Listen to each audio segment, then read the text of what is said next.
Hi guys, it's Katia here and welcome back to my YouTube channel. So in today's video I will be covering 5 tips to help you out with those really hot summers and generally taking care of your plants in these extreme conditions. The first tip that I would recommend is higher humidity.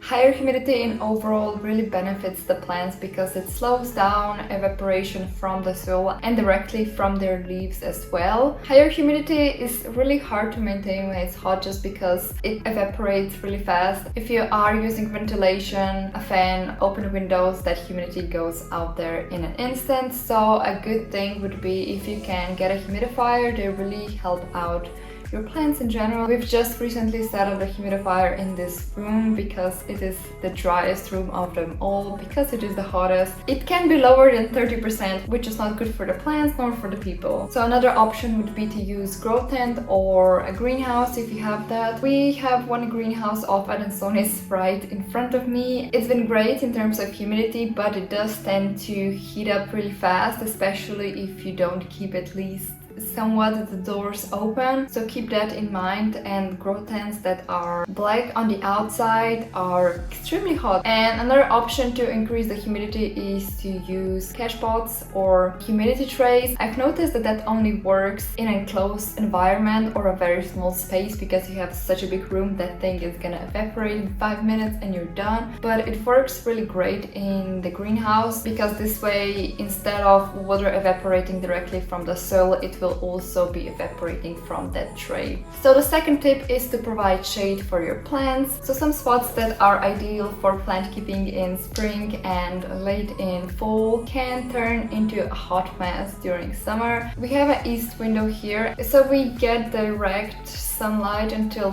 12, and that has been really good in the spring. But I've noticed that lately the plants have been taking a hit. Some of the adansoniia got scorched, and I'm planning to put some of the shade on top of it because it will block out some of that direct sunlight and it will also prevent the overall heating up. So if you can get some shady curtains, or if you have any more sensitive plants, you can move them into a new spot. Tip number 3 is to use cache pots or the pots with no drainage. Now, this has been a controversial topic in a plant community that your plants always should have pots with drainage. I disagree. Let me show you a few examples of that.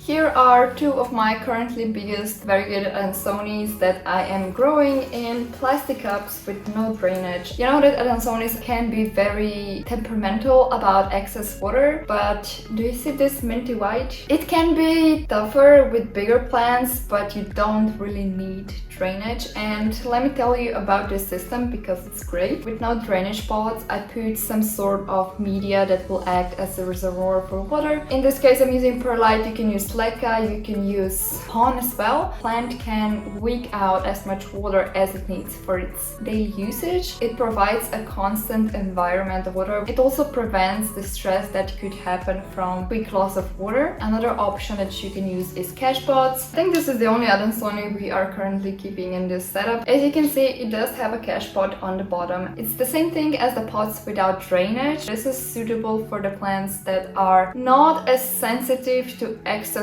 water because some can be really temperamental. But I would still recommend that there are some periods where this plant gets slightly more on the dry side, but it's a really good thing if you go on a holiday, and it also acts as a little humidity boost, but that kind of is insignificant. Now, another option is to set up a self-watering system. We've just done that and I will be making a video on it. It's currently still in a testing phase just because we don't want any of these to drown. But what it does is it will provide your plant with the sized amount of water once per day, every day, which is great. And if you have a timer, you can kind of adjust it to specific days as well, or specific intervals. It's great for smaller plants and if you have more plants in a small space, because if we have them spread out, that's not really efficient because it is a lot of cables. The 4th tip that I want to focus on is the fertilizer plants. As we know, the summer is the peak growing season and a lot of people forget that plants during this time are using a lot of nutrients to grow those new leaves and flowers. So we've done a fertilizer video. You can check it out for detailed and nerdy breakdown of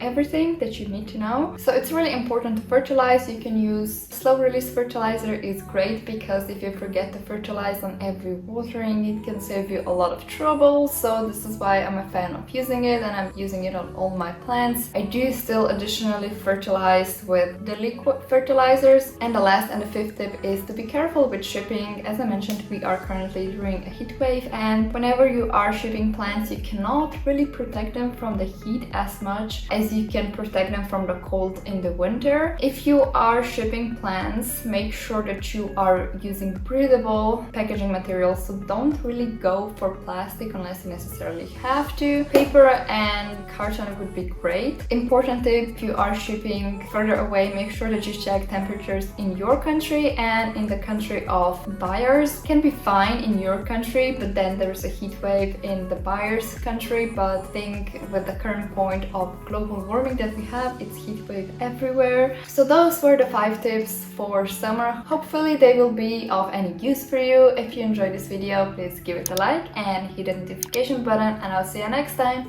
Bye!